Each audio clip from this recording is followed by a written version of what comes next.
Hello, folks. Welcome back to October 29th Fireside Chat here on the Philosophy for Philistines channel with your host, Bill Reimer. So, let me begin. I wish it was lighter, but it isn't. And it's not surprising, given all the things that are happening at present. When virtue signaling utopians are leaving the dispossessed and marginalized to face unspeakable suffering due to their unworkable energy policies, a thinking and caring person must ask, what actually imposes an existential risk to humanity?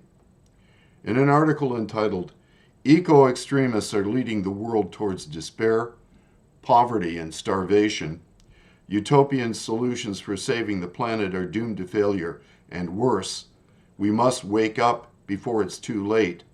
Dr. Jordan B. Peterson makes his case that this winter, millions of British citizens, including children, will be tipped or dumped into energy poverty severe enough to risk permanent damage to their health. Cold, damp houses provide the perfect breeding ground for mold that not only causes respiratory distress, but renders houses essentially unlivable once established. Never in the history of mankind have the leaders of the Western world marched so blindly in lockstep while pursuing climate goals which are totally unfounded in the laws of nature. The very laws which the scientific method tells us governs thermodynamics. Given the fact that there is no such thing as a free lunch, and that there are inevitable byproducts of the conversion of matter into energy, our leaders are pursuing an unscientific dream. Moreover, why do so few among us question their reasoning? How has humanity come to trust them so blindly, particularly since their COVID policies have done far more damage to public health, education, social well-being, and the economy than their attempts to mitigate the virus proved to be effective? I have the following 3 thoughts on that matter: why blind obedience and cowardice are synonymous. Number 1, if maintaining your commitment to freedom against tyranny and the lies upon which tyranny is founded hasn't cost you dearly, then you're living a lie. 2, any attempt to defray or avoid the consequences of standing up for the truth is nothing other than cowardice. 3, if you are unwilling to risk causing offense to people living in a delusion, then you're participating in that delusion. When we were made to read the dystopian novels about social collectivism in grade 13, I couldn't believe that people were capable of thinking as described in said novels. Therefore, I thought that I would never see the fulfillment of that pathological thinking in my lifetime. Boy, was I wrong. But I can go further still. I'm seeing my own family members and friends swayed by idea pathogens which over 50 years ago our teachers had warned us would lead to cultural genocide and societal ruin. So, we see so-called progressives labeling conservatives and classical liberals like myself as reactionary. And yes, we do react as their failing policies nibble away like piranhas at the very foundations of peace, order, and good government. This fall, a diesel shortage is looming, which could cripple the supply chain.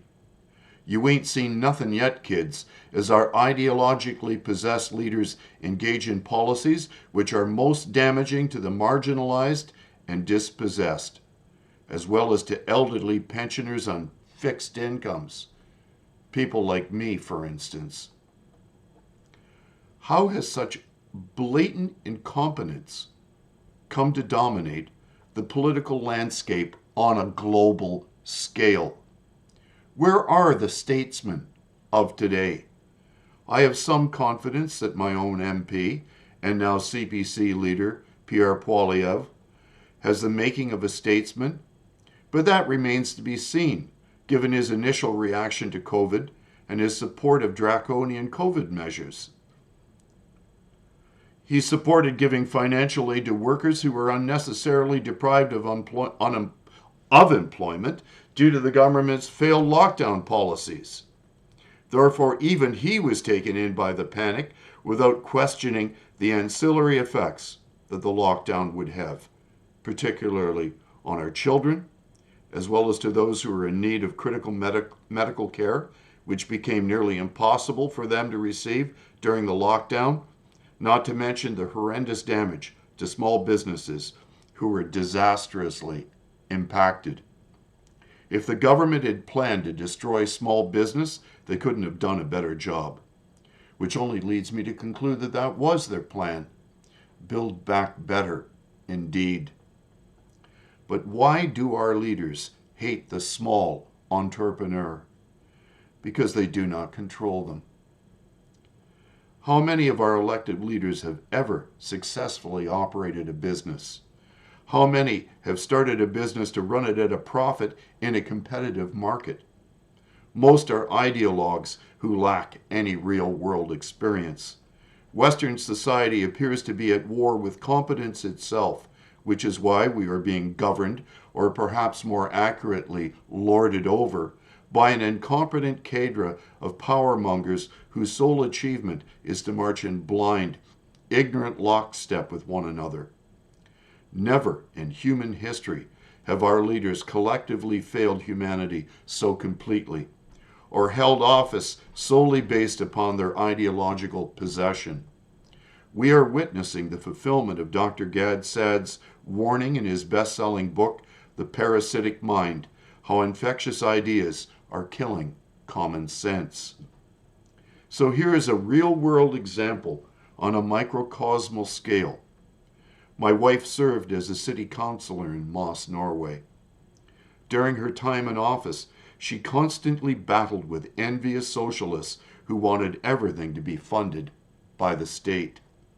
They detested the very notion of anyone in private business making ett øre, the smallish Norwegian coin value, by supplying the public with an alternative to state-funded services.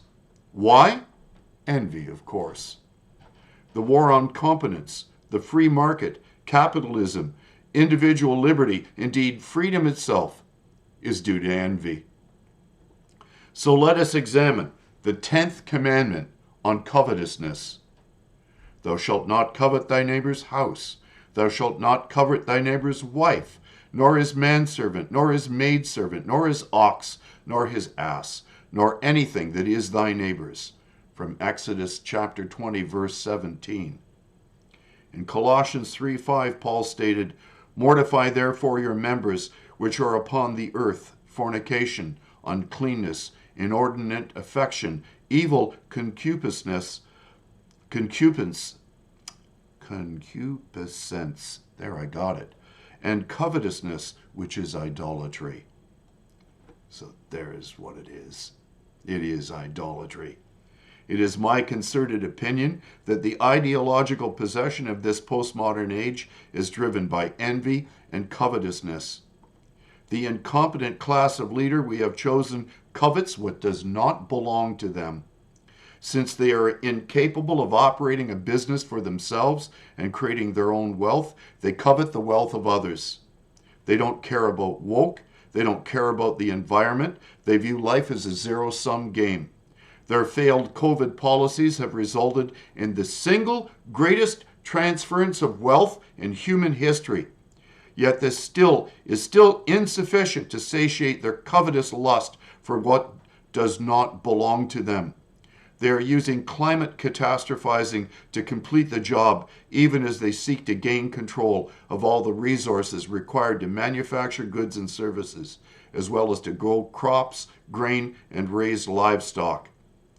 The result, if they succeed, will be ruin on a global scale, with the marginalized and dispossessed bearing the brunt of their malfeasance and greed. So, It is up to us to expose this for what it is, idolatry. If your stance in defending the truth is not costing you anything, then you are not standing in defense of the truth. Trudeau has never accomplished anything other than to transfer the public's money into his own pockets while engaging in policies so disastrous that it will take this country decades to pay off the debt his malfeasance and corruption has caused. He has attacked the very foundations of liberty under law. He has refused to address why he has used an overreach of power to declare martial law and confiscate the bank accounts of people who had very legal and legitimate concerns over his government's travel mandates and discriminating COVID policies. He has ignored our charter guaranteed liberties. While in London, he spent $6,000 a night on his hotel room as an example of his misuse of public money. In my opinion, Trudeau is a wicked, covetous, ideologically possessed idolater whose every policy has accomplished the diametric opposite of what he claimed they would. Watching the spectacle of the deposition to discover a constitutionally legitimate cause for the use of martial law to end the Freedom Convoy is a sight to behold. Those being deposed seem to be more interested in saving their skin while finding reasons to protect Trudeau. One thing is certain, not one of those being deposed has offered sufficient evidence for such an unprecedented declaration of martial law over an otherwise almost entirely peaceful protest. Crime actually went down during the time the Freedom Convoy was here, not to mention the fact that they were feeding the homeless. No one went hungry who was downtown during their stay here, even as the cabinet denied Liberal MPs permission to speak with the protesters in order to properly address their legitimate concerns. Concerns which have since borne out in the fact that the government subsequently, shortly thereafter, lifted the mandates. Finally, be strong in the Lord and his mighty power. Put on the full armor of God, so that you can take your stand against the devil's schemes. For our struggle is not against flesh and blood, but against the rulers, against the authorities, against the powers of this dark world, and against the spiritual forces of evil in the heavenly realms. So, therefore, put on the full armor of God, so that when the day of evil comes, you may stand your ground. And after you have done everything, to stand! Stand firm then, with the belt of truth buckled around your waist, with a breastplate of righteousness in place, and with your feet fitted with the readiness that comes from the gospel of peace. In addition to this, take up the shield of faith, with which you can extinguish all the flaming arrows of the evil one. Take the helmet of salvation and the sword of the Spirit, which is the word of God, and pray in the Spirit on all occasions, with all kinds of prayers and requests. With this in mind, be alert, and always keep on praying for all the Lord's people. The book of Ephesians, chapter 6, verses 10 to 18. It is the godless and idolatrous gospel of envy practiced by leaders like Trudeau, for incredibly he is not alone, but rather indicative of this postmodern political landscape, which poses an existential threat to human dignity and well-being. And those who are about to suffer most are the marginalized and disenfranchised that these lying, covetous idolaters claim to care so much about. As for myself, I ask God to arm me for conflict, because I am fully confident that the worst is yet to come. I will prepare to do battle for truth to prevail. For you armed me with strength for battle. You humbled my adversaries before me. Psalm 18, verse 39. So those are my thoughts, very serious thoughts, things I hope that you will concern yourself with as well and pray about and pray for me. Pray for this channel, that people will listen to our warnings, because I'm not the only one giving them. All I'm doing is repeating the warnings of learned men like Dr. Peterson. God bless you all. Have a wonderful Saturday.